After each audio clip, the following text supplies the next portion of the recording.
Man, so Griff, you been hearing some good things about Black Panther? Yeah, man. I was looking at the today was the official. So last week, I think it was last week on last week's podcast, we talked about the Twitter reactions because that was the world premiere, and there's an embargo where they people can't talk about or give an actual review of the film. So today was the release of the lift of the embargo, and that's honestly that's saying a lot of positive things that they lifted the embargo a week and a few days before the actual movie comes out. That means there's a lot of positive word of mouth if you're that bold to do that, because usually films want to wait. I mean, a lot of studios want to wait when it's closer to the release, like the week of or maybe a couple of days before. But for this film to release the embargo and just to have that information out there already is amazing, and it's already sitting at 100% out of 61 critics, and that just shit. I can't wait to fucking go watch that out. Gotta I be ain't gonna hyped lie. about this bad I'm boy. beyond hype. Words can't Pretty much. describe how pumped I am for this film. It's gonna do that 200. We And it called should it. be able to. Yeah, it should be able to. I I mean, think it's gonna do that 200. It's gonna have, man. I don't know, man. It's gonna do 200. It's got to, man. The hype of this film is through the fucking roof. and it should hit it easily, man. Yeah, like you said, the critics they giving it 100%. I just hope nobody just go and destroy it just to mess around with it. You know, like that'll be the worst right there for it to drop At to this like point, it's pretty much a nonstop freight train that just can't be hit or touched. At this point, it'll take a act of Congress to actually tear this one down. At this point, it's Yeah, got get way too out the much momentum way. behind it. It's got too much momentum behind it. I can't. Oh, I can't wait, man. I cannot wait to be sitting in an IMAX theater, sitting in the middle row, right in the middle where my I seat's got my at. seat second row. The second row. Ooh, Second that's row, too right there in the front. I like to breathe it in. I like for it to wrap around my face. He went everywhere. I can smell ya. he You know all what in I'm that saying? thing. I He all smell in my that thing. people. Smell Wakanda. I smell it through the screen.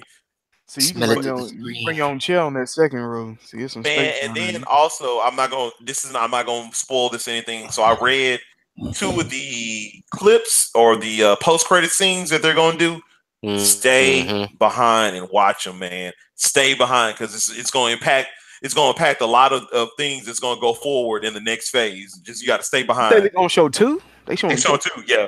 So You know how Marvel do it? there's probably one that's going to be right after, like they do. You know, they do like the little cinematography where they show the actors' names and stuff like that. Then there's a trailer, and then like after all the credits, where you see all the animators and stuff like that, at the end they're going to do. That's the one that you need to stay for. For sure. Oh But yeah, yeah. I can't wait. I can't wait, man. Black Panther's going, man. Shoot, Dashiki on order. I gotta get them on deck, bro. Gotta get them joints right now. Yeah, it's about to be live, man. The countdown continues. Man, 9 days. we ain't got that much long. It's right around the corner, bro. It's right 9 days. it's right there. We're gonna be seeing it in no time. In no time. It would Man, have been perfect if it was got released this week. Then I would have been on an ultimate high. You got the Eagles winning. I had an interview bro. on That's too Monday. much for you. That's too much for you. It's too much for my That'd been brain. too I much might salt. explode. Yeah, that'd have been too much for you. and then look at what just happened to the Cavs. Like Oh, they collapsed. They Oh my collapsed. They God. died. Why are They you died. feeding this man? They died on the court. I You turned just shoveling coal into his engine of hatred. I turned the channel. I said, "When did they put this funeral on? Like, what's this? It's not Oh CNN. my God. What is man, going on?" Isaiah Thomas is getting exposed. It's It's not just what this is. This is what it did. This is two things that the trade did. It emphasized that how good of or how great of a player Kyrie is if he's in the right system and have the right players around him. Oh, it shows coaching. It shows coaching because I believe a better coach can do more with the Cavs than Brad what Stevens Tyronn said Lue Isaiah Thomas third in the NBA in score. Third. because he knows how to play around his star players. He knows This dude can't hit 5 shots right now, dude. that's Like, pop. I mean, or is it that injury? Is it that injury was more than we thought? I'm hoping so, but it's like he's a liability on both ends now, and like you Because can't do nothing with that. Because Kyrie hurt too, because he still got to get his knee drained or something like that. So that's going to be a problem going forward with the Celtics. But what Stevenson saying with Popovich, or you want to talk about? We can talk about how Eric Spoelstra is starting to take over, or we can talk about Quinn Snyder with the Jazz is starting to become one of those type of coaches out of the pop tree. But not what's the name? He come out of that Pat Riley camp, but those type of coaching styles, they succeed in any type of situation as long as you have a nucleus that you can build and work around. And it shows that. And I mean, hey, Brad Stevenson is doing a damn good job. Tyronn Lue is doing a horrible job. Is he even doing the job at this point? This is honestly, I don't know what's going on with. I mean, the Cavs just is he Barry Switzer? Oh hell no! He ain't no Bill. He's trash. Well, I mean, Barry Switzer in '95 with the Cowboys didn't do much coaching either. He just kind of told them to get out there and do what they did the year before. Well, at least Barry had a track record of some sort. Tyronn Lue, he got a track record. He got stepped over by Allen Iverson. Yeah, that's a track record. All right. It's a track record, all right. Allen tracks. Yes. The tracks left from the ankles being crossed. Oh, you the dude that AI stepped over. Yeah, I remember you. You the one that crumbled, make LeBron's career just demolish in front of our eyes. Okay, that's 2 for 2. Yeah, something at Oklahoma. You know what I'm saying? Tyronn Lue ain't did nothing but get stepped over and win a couple championships on the tail end of Shaq and Kobe. What's interesting about the Cavs is it just doesn't look like the team is happy or the players are happy or LeBron's happy. Oh, they look miserable. What? D Wade looks so sad. It looked like when the Heat. They look worse than when the final years of the Heat. They look worse than that. Oh yeah, at least that team they can still hoop a little bit. Yeah, they can still. They still have Chris Bosh out there. The unsung wonder out there. Yeah, they can still hoop a little bit. Spurs just whoop their ass.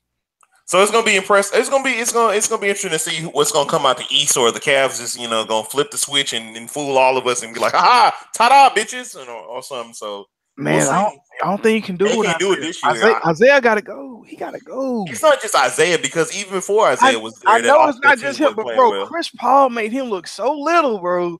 And I mean, yeah, he was looking 4'2" out there. And Chris Paul's already short enough, so Chris Paul's making him look so little, just shooting on like anybody they got the ball by Isaiah, they shooting. I'm like, bro, you can't have a player like that and try to win a championship.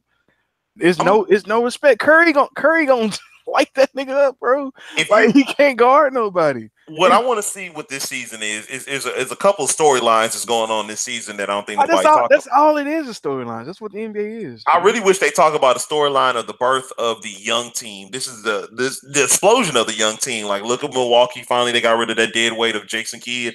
Look at what the Sixers are doing. I know they're struggling a little bit, but they do have a nice nucleus and they are showing some talent. Same with the Lakers. They're Pistons, winning man. Instead of Pistons, man. The Pistons, they taking off. And look at Denver. When they get Millsap, shit, Melo should have went to that squad. He should have returned back to Denver. He probably could have done something. But man, it's interesting. I've been really enjoying the NBA season that you said was going to be weak. Nobody said it was going to be weak. I said it's going to be boring, blah, blah, blah. It's been interesting all season long. Shout out to them Rockets and shout out to them Raptors. Bro, look here, man. Nobody said the NBA is boring, but nobody checks for the NBA until around this time. This is when the NBA blows up. This is when the NBA is the talking factor. Trade deadline is really when it kicks in, especially when the Spurs go on their road trip. That's when it kicks in. Nobody discredits the beginning of the season, but nobody cares. Nobody really cares about the NBA. It's too many games, bro. It's gonna get to a point. Basketball fans look at it at the beginning of the season. Everybody else looks at it at the All-Star break, but there's way more casual fans than diehard fans. So on the whole, he's right. The beginning of the year. I mean, let's think about it. Let's look at it. Any season that's bigger than pretty much football season, the way that this country is pre-programmed, nobody pays attention for the entire season. I'm not going to sit and watch 82 games of anybody. I don't care who it is. It's just too many games. The second half of the NBA season is 30 games. That's the perfect amount of time for the storyline. That's sliding down that fast slope. That's why it's more entertaining and people pay attention more, because then you got nobody really cares about the first 50. The first 50 is just a walkthrough. It's a breeze. Can I tell you this? This is what I want to tell you. So when from a person that's been watching it from the beginning of the season, it's not just, I know they don't show a lot of televised games in the first few months or whatnot. Yeah, because the NFL's on. That's why they do it like that. But the thing that I'm talking about is looking at how teams are doing. I'm not saying that you have to sit down and physically watch all these games, sit down and watch the Sixers game, but I try to track and see how teams are doing, how players are doing, and seeing if they keep the consistency up. And then looking at from how the season started to how the season is now, a lot of those teams are still in the same place. And I'm saying that's pretty impressive that it's been a full season and it feels like nothing if you weren't watching. No, what I'm saying is back in it. No. See, if you watch last year, there was a lot of teams that were trash that end up getting good, like the Wizards and how the Heat did. I'm saying if you've been watching all along, and if you are trying to, and you have hope and optimism, you want to be optimistic for going to the future. The NBA has been a full, like the 52 games that I've seen so far has been satisfying, and it has not trailed off or being boring or lack of entertainment. And I'm saying a lot of those teams that started off hot are still keeping it up. With the Sixers are still in the same spot. With the Heat are not trailing off. They're still in their fourth seed. Yeah. Detroit is finally coming back. The Raptors have not tailed off like it's going to kick up. Like the East is going to switch around crazy in the second half of the season. It always does. Just like you said with the Wizards last year. Like, yeah, I mean, I have faith going forward that I've seen enough out of what the span of what I've seen to have faith that the NBA is going to get better and better, and it's going to draw more people in to watching the whole 82 games instead of watching the later half, because it's that entertaining. In any game I can flip on the Lakers playing OKC and seeing it go down to the wire. I wouldn't have fucking thought that shit, coming into the season this year. But now that I've seen proof of it, that these lower bottom teams like the Suns can come in and give you an entertaining, hard fought game, that's what I want to see, and that's what I want to see going forward. And judging off this season from what I've seen over the 50-something games that's gone on, I'm having hope for the NBA to really start taking off and getting a lot of people's interest. So you won't look at Brooklyn playing the Cavs and be like, oh, that's a wash. And you turn on the game, it's like, oh, the Nets are beating the Cavs or something like that. That's what I'm saying. It's an entertaining season, and I think people need to start tuning in more often. I think people tune in at a great amount. I think the NBA is really buzzing right now, and this is when they need to be buzzing. They need the All-Star Weekend to mean something, and I don't think they ever went into the All-Star Weekend as strong, especially with the trade deadline before the All-Star Weekend.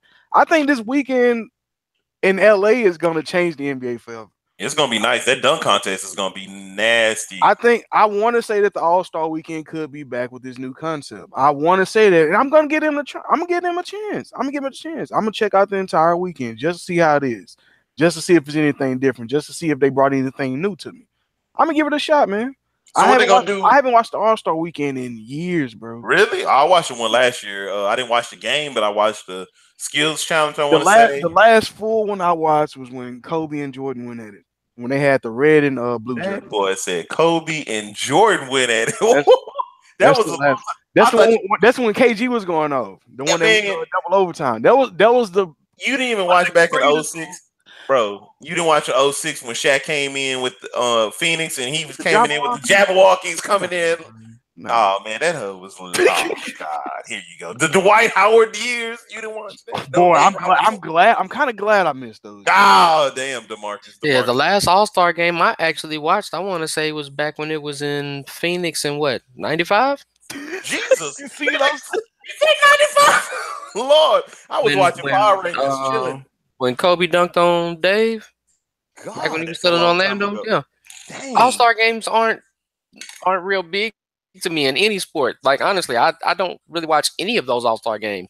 Baseball, hockey, football, basketball. I don't watch any of them. I watch. They don't. I gotta catch that. The best allegedly are playing in those games, but they're not necessarily competitive. Baseball tried when they did the whole whoever wins the All-Star game has home field advantage for their league. Was fucking it up for people. I mean, it brought a little bit of an element of intrigue and made the guys actually compete a little bit more. But, I mean, it's pretty much a pickup game of basketball where everybody is stunting hard enough so that they can, their girl and their baby mama can see them in the stands clowning. That doesn't really hold no interest to me. There's no dedicated pursuit of a win until the last 2 minutes of an NBA All-Star game. I ain't signed up to watch 58 minutes of bullshit or 46 minutes of bullshit and 2 minutes of you actually trying to play to secure the dub. It just doesn't appeal to me. The All-Star weekend, like the skills competitions and dunk contests and stuff like that, when they used to do the freshmen versus sophomores, and now that they do the USA versus the world, I watch those. I like watching those just to see some talent and stuff like that. Yeah, but like overall, and I mean, everybody has their thing about it. Some people like it, some people don't. It just happen to be on the side of people that don't. I'm not saying that they shouldn't have them or it's terrible. It's just not my type of hype. So yeah, I'll probably watch the skills competition and stuff like that, and that's about it. I'm not really interested in the All-Star game. Let me ask you this, and this is what I think that would be more entertaining if they did it more of a what's I want to say, randomize it. So you know how they picked the all stars or whatever. How about what if they would have done it live on Sunday, that actual day where we didn't know what player was going to what team, and they sat down and actually did like a live pick of like, we're about to play like old school, like you when you play street ball, you know how you just go out there and you pick your team, whatever, you go out there and play. That would have been entertaining. Have a good halftime performance, and then you have your second half. I will be more sold to tune in to see who's going to play on what team and what, you know, the randomness of it, the spontaneity. I can't even say that word. Spontaneity. I feel you, there babe. you go. I see where you're coming from with it. The only problem that I would say we would have with it from a logistics standpoint is they would have to have a pool to choose from prior to them doing this picking, I'm assuming, correct? Yeah, and you would have jerseys, and the thing that wouldn't switch it, that wouldn't mess anything up, is you would have a jersey for the West and the jersey for the East for each player. Yeah. So they just go and pick up the prospective jersey and suit up and stuff like that. I mean, I think that it would make it a little bit more intriguing. I think that it would make it a little bit more cool. But until the NBA players themselves buy into the fact that, I understand that you want to put on a showcase and show your flashiest moves and get out there and clown around. That's the only time, you know, that you legitimately get a chance to do your and one mixtape moves and stuff like that out there on the court and stuff. But you have to put some sort of incentive in there to make those players play hard enough, like it's an actual game, to mean something, that there's a certain amount of pride that goes into winning those games. And the reason I say that is, it's something with this generation overall. And don't get me wrong, it's been like that predominantly for the All-Star game period. But I know for a fact, back when I was younger and my Jordan and Kobe and Magic and Bird and Olajuwon, like back in the 90s and 80s when they played these All-Star games, they had their time to showcase and stuff like that. But the amount of competitiveness with the stars in that time would not allow them to just, oh, it's just an exhibition, whatever. No, them dudes was playing. They were playing. They had pride in it, and it was an entertaining basketball game. That's why I pretty much stopped after 95, because then those guys really started phasing out, and folks that just came into it for the show and the pomp and circumstance of it were the ones that were starting to be all-stars, and it didn't have that same intensity. It didn't have that same competitiveness to me when it came to the actual game itself. I like all this, you know, you have to make this stand out because you have to make it seem like something that's other than a normal NBA game. I get that completely. But at the same time, don't lose the spirit of what it is that we love watching about basketball, and that's watching the best of the best compete and somebody actually trying to win. That's my only issue. Mm-hmm. Yeah, that would. I mean, those incentives would be nice, but the NBA act like they're too cheap to do that. But that would be interesting. You already know for a charity, or you actually compete for a charity, like, you know, the team that wins, you know, blah blah blah, this goes to something or something like that, some type of, like you said. Yeah, I mean, they have to establish something more at stake to give these guys some incentive, because it just seems like, you know, it's like ho hum, whatever, you know. Because Saturday, I mean, is don't cool. Get me wrong, yeah. Saturday is cool, Friday is cool. It's the Sunday game is the worst one, and you think that's to be the moneymaker, but yeah, that's the one they got to fix. But they got to switch it up going forward. Because it's going to get to a point where people are really not going to want to tune in at all. Or if you do intro you can start off the All-Star game on a Sunday. You can have like you know how they have like the dunk contest with the people that from, you know, different just random people and stuff like that to be doing the dunk contest. Yeah, that's entertaining to have those people start it off just to kick it off, do the little, you know, you picking your team. Something that's weird to me, honestly. I'd almost consider with them taking a page from the NFL, oddly enough. I think that you could put more into it and make it a little bit more exciting for the NBA All-Star game if you did it at the end of the year or after the season was over. That's what me and DeMarcus had that conversation. Before you came on, me and DeMarcus had that talk, and I was saying that they should have the All-Star weekend the same weekend as the draft. Yeah, and I mean, you have like the draft that Friday, and then that Saturday you can have like the whatchamacallit, what's it called? Like the rookie challenge or whatever. Yeah. And then on the actual Sunday, then you have like your entertainment little things and stuff like that. And then you go straight into the game. And the game don't need to be like, 12 minutes long. You can do it more condensed. Like it could be like 9 minutes, and I'll be more entertained out of that instead of you dragging us out. And I mean, there's so many different directions that you can go in when it comes to stuff. Another thing that they should strongly consider, they do it with the rookies now, but they have the platform to do it real well now in today's NBA, they should highly consider making the NBA All-Star game a USA versus the world game. That'll be entertaining. You got enough international talent to do it. You got tons of international talent now. You got a whole bunch of Giannis out there. You could put out a serious squad for the world in an All-Star game right now. Oh, like it wouldn't be lopsided at all. I mean, that would be a great concept. That would make me watch that game. Yeah, just get rid of the whole man. That would be nice. That would make me watch that game. If they did the USA versus the world type thing, that would make me watch more. It would be a different type of pride involved. It would be a different type of stakes involved. You know what I'm saying? Mm-hmm. Who's really, running it, globally, since the NBA markets themselves as a global brand? Well, who really got it and who's really holding it down? Is it the Americans that invented the shit, or is is the world catching up to them? You know what I'm saying? Poor is it the world catching up to them or not? You know what I'm saying? Exactly. I think that would be an interesting concept, but they have to do something to spice it up more than just what they're doing right now. I just don't buy into it. They need to hire us. They're in the right direction. At least they try.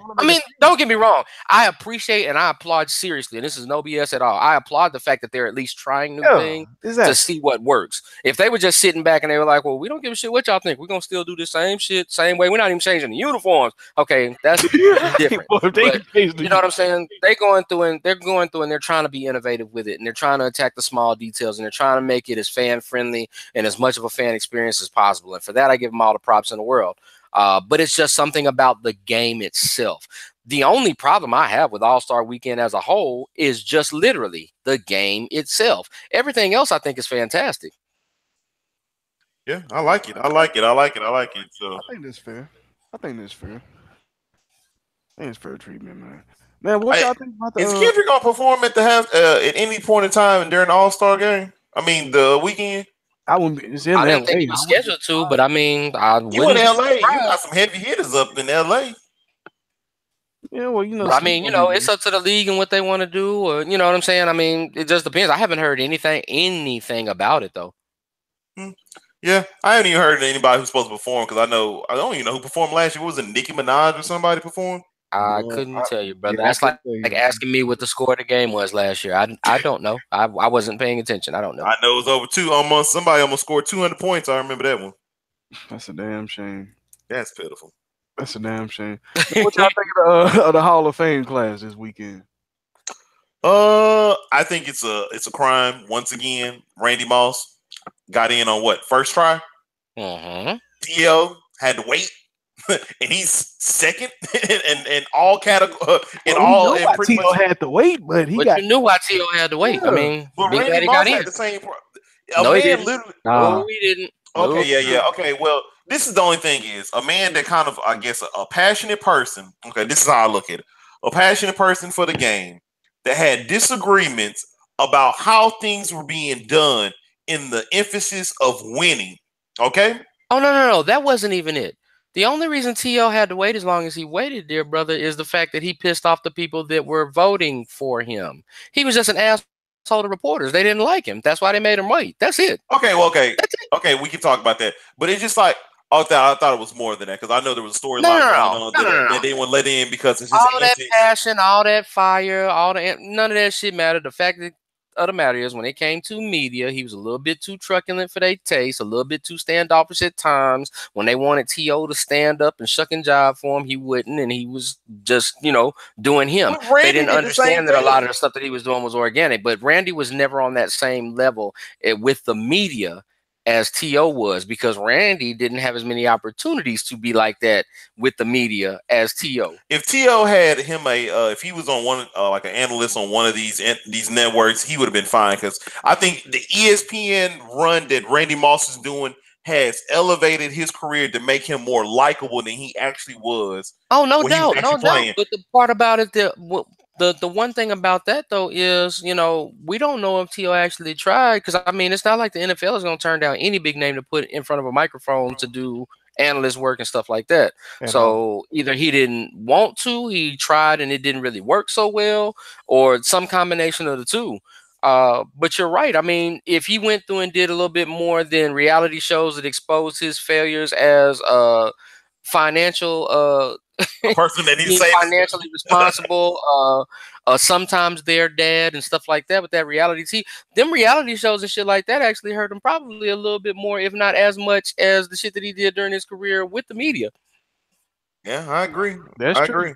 That's true. It didn't make it no better. But that being said, we all have common sense. We all know what it is, man. And I mean, you go through historically, man, wide receiver is arguably the hardest position to get voted into for the Hall of Fame for a number of reasons. Because for those that are pro for it, they're like, well, look at these amazing athletes. They're putting up spectacular numbers, this, that, and the other. And it's right. In a passing league, wide receiver is your right hand and your left hand. You got to go through and you got to do it.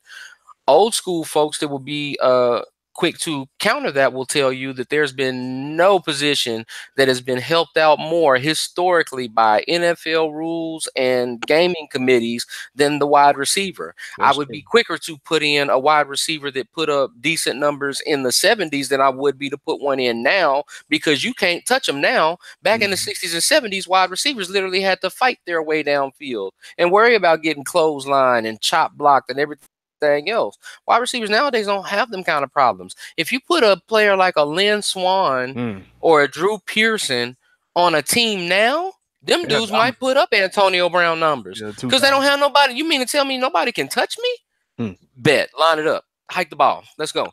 So, I mean, that's that double-edged sword that you get into. Moving forward, the safety position is about to have those same problems, because while I love and have no problems with a guy like a Brian Dawkins getting elected into a Hall of Fame, I feel that is richly deserved. That man was the heart and soul of a very stout Philly defense for a very long time. This is for you. Fly, Eagles, fly. However, I will say there are a lot of safeties during that same time period that deserve to be in as well, and a lot of them didn't make it on the first ballot. A few that come to mind, I'll be interested to see how it goes for John Lynch. Bob Sanders is a Hall of Famer. I'll be interested to see how it goes for Lynch, how it goes for Darren Woodson from Dallas, and how it goes for Leroy Butler from Green Bay, because those dudes were right on the same level as a Brian Dawkins as far as what they contributed to their teams. Hey, shout out to Jonathan Simmons scoring 34 against the Cavs. That boy cold, man. Getting it in. I don't know why they ain't pay him. From the 7-1-3 to the 2-1-0 to that Orlando. It was a mutual decision, because Popovich told him. He actually asked Popovich about it before he decided to leave, and Popovich said, for the talent that you bring to the table, go out there, make your money, go get that stardom, because you know you're going to be a cog in the machine here. You're never going to get the amount of shine here that you could get in Orlando. He's never going to start in front of Kawhi Leonard. He's never going to take that spot. It was a mutual decision, and that's why there's no animosity between either party whatsoever. He actually talked to him about it because he didn't want to leave, but Pop is like, bruh, you came out here and you did what you did. This is part of the goal. Go out there, take care of your family, get that big paycheck. We got our money tied up in other things right now, and we currently have a small farm. Rudy Gay. I'd much rather have. Well, no, you say that, but I like Rudy. In the system that we have right now in San Antonio, and for what Rudy Gay brings to the table, Jonathan Simmons will not play stretch 4 in a small ball lineup like Rudy Gay. So I would immediately dispute that right there. Because he can't shoot on the outside. Let us forget, at the beginning of the season, when Rudy Gay was healthy, that defense was impressive. I don't trust Rudy, man. I hope he can succeed in. You don't have to trust him. Rudy isn't the 6th man. He's not the 7th man. You don't have to trust him. That's the beauty of it. That's why I like Rudy, because he was a good cog in the system. With the Raptors, they depended on him too much. With Memphis, they depended on him San Antonio. He came to San Antonio because he knew he wasn't going to be dependent on to be the man, but at the same time, he could get in where he fit in, still be able to be a solid contributor, but not have people put the weight of the world on his shoulders at the most random of times and then point the finger at him when it don't work out right. Man, but he's in a good situation where he's comfortable. The way Simmons take it to the rack, you can always use a weapon like that. It's just Rudy, that slasher mentality. Rudy, you can always use it, and it's all well and good. But let's not act like we were really considering the fact that Kawhi Leonard would still be out all this time either. Exactly. If Kawhi Leonard was still playing and healthy for the Spurs, and Simmons was still there, that 34-point game would have never happened this year. He was hurt before that. And then on top of that, Rudy Gay reminds me of like Steven Jackson, a person that can come in and give you those points.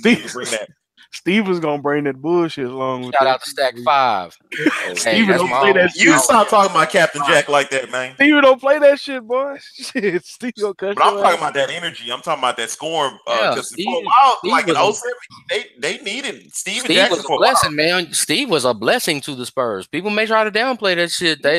Steven was very necessary.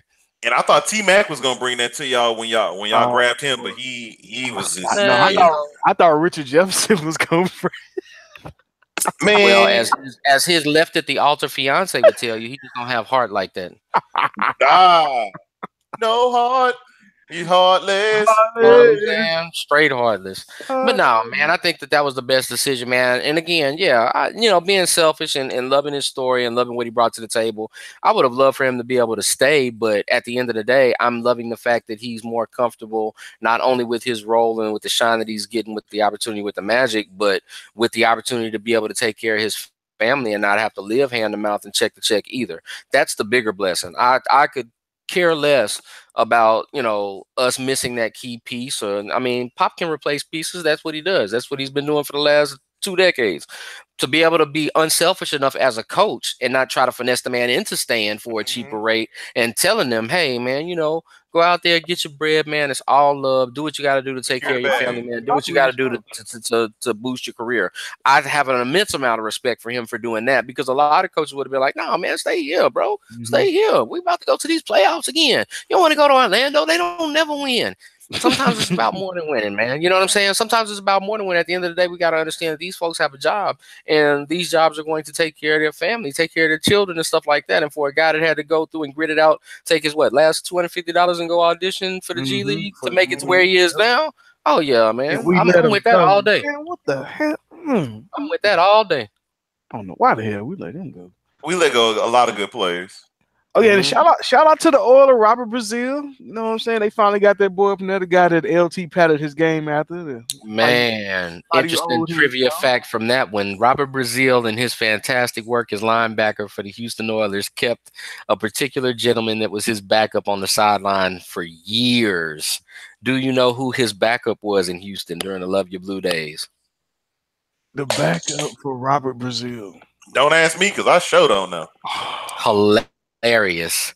The backup for Robert Brazil in those Houston Oilers days was one guy that's currently relieved of his duties in Green Bay, and that would be Ted Thompson. Wow. That's interesting. Speaking of coaching, we need to talk about the coaching hire, the flip that McDaniels just did. What coaching hire? I changed my mind. Psych. I was just playing. Something wrong with Andrew. I just want to see if Andrew Luck was all right. I talked to Andrew. Andrew said he's all fucked up, so I'm not going to take this job. Oh, you said Bill coming back for one more year? Okay, I'll be there. Yeah, I'm the coach in waiting, so I'm gonna just chill with this gig right here. Y'all struggle some more. I wonder if Bill want to call defense. He gonna need to, because low key, Bill called defense in his own way. His imprint is all over that team. That's why it's so easily interchangeable. I'm talking about in general, like he was the ultimate coordinator. You think he kind of missed it a little bit, or you think he just? I think to a certain extent he kind of missed it, but I honestly think when it comes to Bill Belichick at this point, with all the stuff that's been going on with this season, with the supposed triangle with him, Kraft, and Brady, and it seems like he's starting to butt heads a little bit more. Into it. You think it's real? I don't know. I think that there's a definite butting of heads between him and Kraft with the way that some things go. I think that there's it's a huge issue when you guys trade away Jimmy Garoppolo. Jimmy Garoppolo was that was the 10-year straw that broke the hat. I think that's the straw that breaks the camel's back right there. Honestly, because that dude he was maturing Jimmy Garoppolo to take over Tom Brady, but what Tom Brady did was Tom Brady was having that one dude stretching his body, getting him all healthy and shit. He's like, oh, I can come out for here for 5 more years. Alex Guerrero. Yeah, that nigga. Don't get me wrong. Honestly, if I'm looking at it outside looking in, or if I'm looking at it kind of like Belichick, basically, you trading away a piece that I've been coveting for these last few years and trying to, shape and mold to continue my tenure here. Now that you've shipped him off, I guess you're telling me that you don't want me to come here much longer. Okay, I'll see you later. Because don't get it twisted. Let me go on and hedge my bet and call my shot early. If they have a mediocre season next year, I think Tom and Bill walk out the door. Can I tell you? Can I ask you a question right here? There's a team, sleeper team, needs a coach. Don't you say? Go here. Oh, never mind. I thought you was about What to team say. did you thought of? I thought you was about to say something about them damn Chargers because you keep talking. Nope. I was gonna say that the team that I would love to see Bill go coach is at the Cardinals. They got the nice defense. All they need is a quarterback to come slide up. They have the offensive pieces. You got David Johnson there. You got a solid old. Trade for Nick Foles and That's what I said. I said that. I literally told somebody who works today. I said if I was the Cardinals, I would try to get Nick Foles because that offensive stuff. But see, here's the thing. Bruce Arians ain't there. Shit. You're going to get fleeced one way or another when it comes to this Nick Foles thing because Philly is going to try to ask for the world for him, and the league ain't going to budge. At this point, I think that the Eagles, being practical, got to pick. if they can get a second or a third for Nick Foles, okay, cool. The Cardinals got that. The Cardinals can afford to give that up. But are they willing to give it up in order to get the other pieces necessary, or is it okay to say, you know what?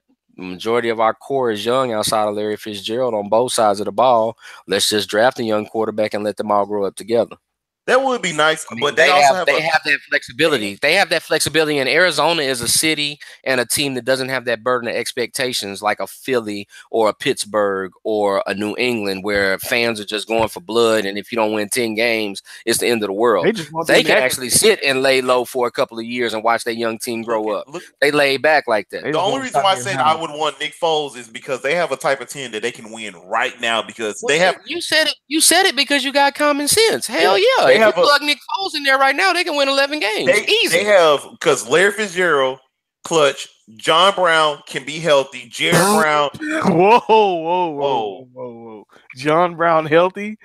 He has a sickle cell trait, but I believe that. For that for 3 years, bro. 1,000-yard season. You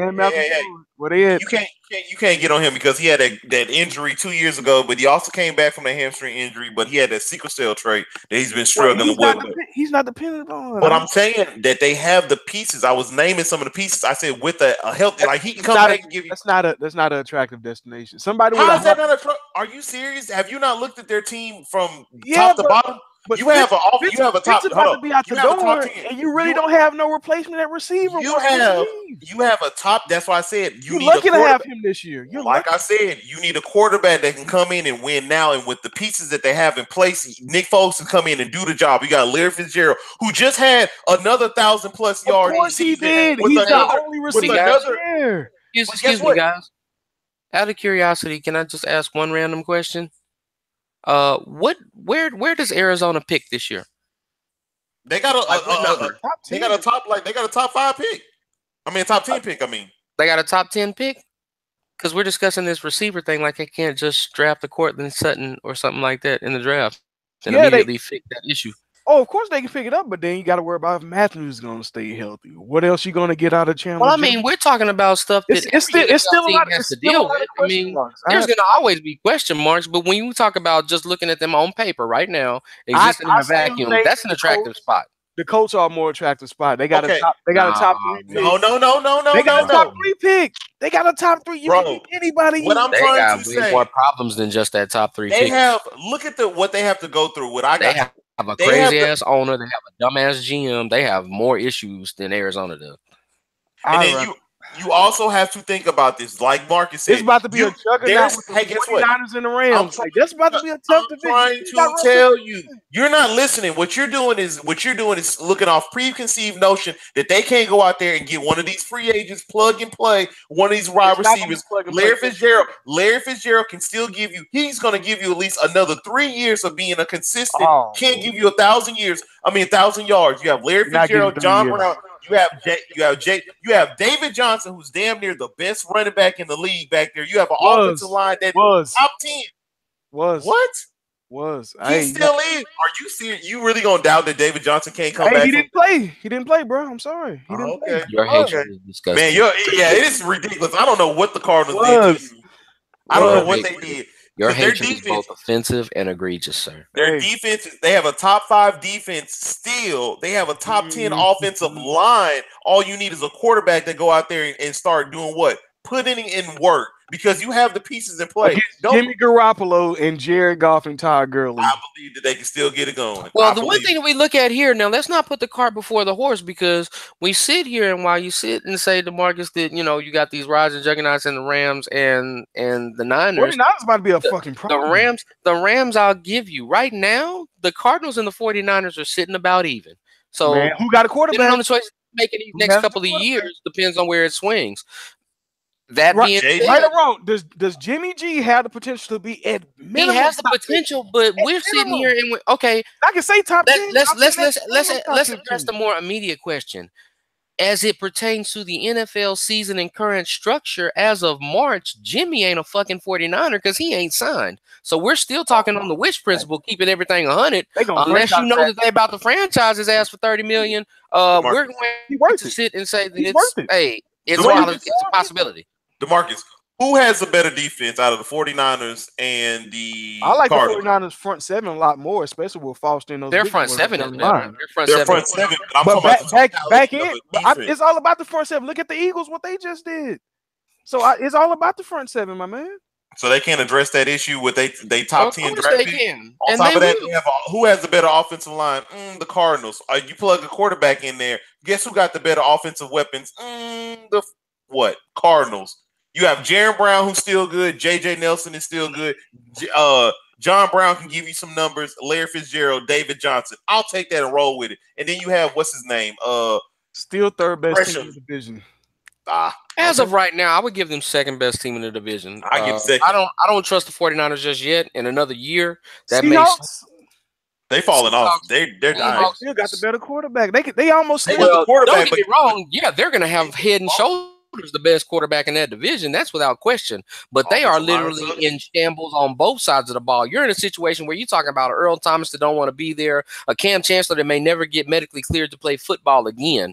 That in itself is the end of Seattle, right there. Facts. I don't think it's the end. Russell will always bounce back. This is the man. If there is no Legion of Boom in Seattle, Seattle is over. Cardinals will be the worst team in that division. I guarantee you. Like I said, if they got a quarterback like I need a Milky Way bet on that. Oh yeah, I'm feeling frisky tonight. I need a Milky Way bet on that. Cardinals, and I mean the family size. Lad, I give you the value pack. I'm gonna go to Sam's for you, bro. Boy, with the good.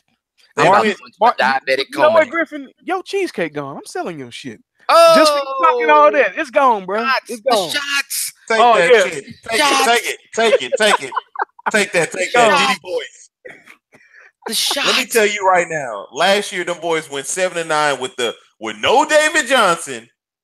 The quarterback carousel that they had, them boys went 7-9 with a healthy David Johnson coming back. And guess what? It even got so bad that they were losing John Brown, J.J. Nelson, and they were losing Jaron Brown. And guess what? 7-9. And you telling me they're going to be the worst team next year? Be the worst I'll take that bet. I'll take that bet. I guarantee they're going to be the worst. Let's go. Done deal. Done. So no, but yeah, they didn't go 7. They didn't go 7-9. They went 8-8. My fault. I robbed them a game. He's speaking untruths. DeMarcus is letting the hate flow through. But yeah, it's gonna be interesting next year. Hey man, football season's gonna be so live next year because the division battles are gonna be nice. They do the we only got a few weeks before they do the combine. What you talking about? Football season don't never end. Yeah, a couple of months after that, it'll be the draft, which I will be in attendance at. Trust me, it don't stop. Yeah, Wilson, what's gonna be our lesson for today, my man? My man Wilson got a Black History lesson he wanted to throw out there for the coaching one time, and we just gonna let him take the stage. Yeah, man, you go through us trying to make sure that shameless plug, we try to keep our people melanated and illuminated. Yes, See sir. what I did there? I like how you flipped going that. through Nah, that's funny. We always talk about that just pissed me on a whole nother level. That just pissed me, son. That he said that's funny. Did you hear that, Marcus? Yeah, I heard him. You better get out of here with that Drake. We'll discuss that off. That's some We'll discuss that off. Yeah. But Yeah, man. You know, us doing it for the culture of fish and grits and stuff like that. One of the more familiar narratives that I hear from a lot of folks that I talk with and stuff like that is that, you know, when it comes to discussing Black History Month, it's always good to be respectful and pay tribute to the folks that paved the way, made key breakthroughs and stuff like that to the benefit of the advancement of our people in all areas and in all walks of life. But in addition to that, I think sometimes we forget the fact that as human beings, you know, each day that we wake up, we are living history. We make history. Uh, so I wanted to concentrate on some of the folks that are currently making history right now, and in honor of the fact that in a couple of days we will have the Winter Olympics starting. I would like to give you guys some names of some key Black people that will actually be competing in these Winter Olympics that you may or may not have heard of. Of course, if you paid attention to TV, you know that the awesome effort by the women's Nigerian bobsled team qualifying has made international news. They're going to be competing. Shouts out to them. But you also have some other folks starting on the American side. The U.S. bobsled team on the men's, you have Hakeem Abdul Sabur and Chris Kinney, who will be competing on the men's bobsled team. On the women's side, you have Aja Evans, you have Laura Gibbs, you have Eleanor Myers Taylor, who will be competing. So, oddly enough, this will probably be the first Olympics where you will see Black women competing against each other, which I think is pretty awesome as well. In the long track speed skating, you have the first Black to ever win an individual medal in the Winter Olympics, Shawnee Davis, who will be competing again. You have Erin Jackson on the female side for the long track that's competing. On the short track side, you have Mame Biney, who is actually the first Black woman to ever qualify for a speed skating team. So shouts out to her. We have a young man by the name of Jordan Greenway, 20-year-old, who will be competing for the U.S. hockey team. 20-year-old guy, he's in Boston University right now. He was actually drafted in the NHL by the Minnesota Wild back in 2015, but he chose to go to school to pursue his academic efforts and improve his craft on the hockey rink. So you'll have that. You have a young man by the name of Akasi Frimpong, who is Ghana's first to compete in the skeleton race, which is an impromptu like sledding event. You'd have to. I was about to say, what is that? Describe. It's hard to describe. Basically, it's like, you know, somebody gets out really fast, runs and jumps on this sled and flies around the track like they're kind of in a bobsled. But you have to look to see it. That's why they call it the skeleton race. Because when you look at the fact that it's pretty much just him naked sliding on a little bitty square, you'll kind of understand. Yeah, if you hit a wall, you be skeleton. You go through. On the alpine skiing side, you have Sabrina Wanjiku from Kenya. You have Shannon Obani Abeda from Eritrea. I hope I'm pronouncing that right. If not, blame my head and not my heart. But it's a Eastern African country. It's the first time anybody from that country's ever competed in the Winter Olympics. So you have those young faces out there and stuff like that that are adding to the diversity and the versatility, you know, areas where they would automatically assume that we wouldn't be able to be in or wouldn't be a part of. You have people breaking through and breaking down barriers every day. So shouts out and good luck to all of those athletes mentioned. It's just another example, man. You know, every day that you live and every day that you go through and you wake up and you're fortunate to be able to go and contribute to your life, somebody else's life, to society in general. You are living history. Never ever, you know, lose sight of that. It doesn't matter if it's something that's broadcast on TV or liked on Instagram or YouTube. If it puts a smile on your kid's face, if it puts a smile on somebody's face that you've helped out that may be less fortunate, if it makes your mom or your dad proud because you've gone out and you've done something with yourself, you know, it doesn't matter if the world sees it or if only 2 or 3 people see it. It's still history. Never ever lose sight of that. Never ever lose sight of what you are, what you can bring to the table. And it doesn't matter how young or how old you are. It's never too late for you to contribute and be a part of the betterment of something or somebody. That's some good knowledge. That's a good gem being dropped. You are history. Yeah. This podcast is history. You already know. You better believe it, because I want to cash in on this history right here to get my Milky Way at the end of the NFL season next year. Yes, sir. Because the Cardinals will not be when Arizona go 9-7. Last place, bro. Watch. That division about to blow what, up. Sir? You know what, sir? This from the man that said that Le'Veon and them was gonna be holding up that 6th ring. I don't believe you. Hey, but was I wrong that the championship ended up in Pennsylvania? You gonna claim that? Here we go. Here we go. Good one. Good one. Good one, DeMarcus. Everybody else. Okay. He was as close as Jesse James scoring that touchdown that he did not get. It was okay. They just didn't want to see a black man succeed. Hey man, that all Pennsylvania Super Bowl would have been lit, dude. That would have. Hey, it would have been live. Y'all would have got drugged. 31-14. Y'all would have got drugged. And Tony was dancing all on them. Oh, man. Tony would have got his. Tony would have got his, but nobody else. Antonio would have scored him 2 touchdowns. That's where the 14 came from. They'd have lost 31-14. They would have given 17. Juju would have scored. Oh, man, you crazy. Juju would have got Brandon. Juju would have got Brandon Cook. That's what happened right there. He'd been Juju on that beat on the sideline. Would have been like Darius Hayward Bay. Nah, that would have been Darius. Nah, it wouldn't have been no. You gonna say that? Okay. Hayward Bay don't even get no PT like that. Hey, anybody want this cheesecake? $5. Oh damn! It's called my phone. That's cold-blooded, dog. That's cold-blooded, dog. You gonna make me pull up the Cheesecake Factory and say he showed get. Oh, go ahead. They ain't got nothing on me, bro. Nothing. No, I ain't gonna lie, man. The Oreo cheesecake that you had was on the bomb. I know. I know the Steelers are gonna win the Super Bowl next year. Oh, the Steelers are gonna be 2018, 2019 Super Bowl champs. You heard it. DeMarcus is taking shots over there. That man talking crazy. Look, because I have 1 drink, 2 drinks. Yeah, you out of that, son. You out of that, son. You out of that, son. Talking about the Steelers gonna win. Okay, they gonna win it all. The Cavs gonna turn it on and go to the finals. It's all good. Eagles got it this year, though. Congratulations to everybody out there in Philly. I hope y'all enjoy it. They burning the city down. They burning the city down. They having a good little time over there. But as for now, this has been Fish and Grits, and you guys have just been served. Y'all enjoy. Hit them low, hit them high, and watch our Eagles fight.